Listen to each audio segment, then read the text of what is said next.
नमस्कार मित्रांनो, आज आपण व्हेज मंचुरियन करणार आहोत। अगदी ठेल्यावर मिळते तसेच आपण घरी करून तयार करणार आहोत। तर तुम्हाला व्हिडिओत दाखवल्याप्रमाणे हे सर्व व्हेजिटेबल कट करून घ्यायचे आहे आणि चॉपरमधून चॉप करून घ्यायचे आहे।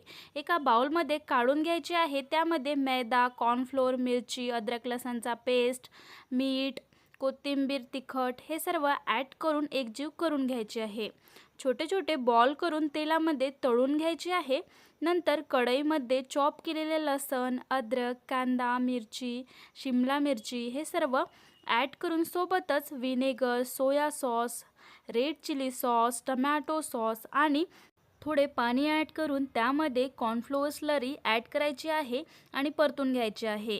मंचुरियन बॉल ॲड करायचे आहे, एकजीव करून घ्यायचे आहे, थोड्या वेळसाठी परतायचे आहे आणि त्यावरती कोथिंबीर, पाल कांदा ॲड करून मस्त असे गरमागरम मंचुरियन सर्व करायचे आहे। थँक्यू।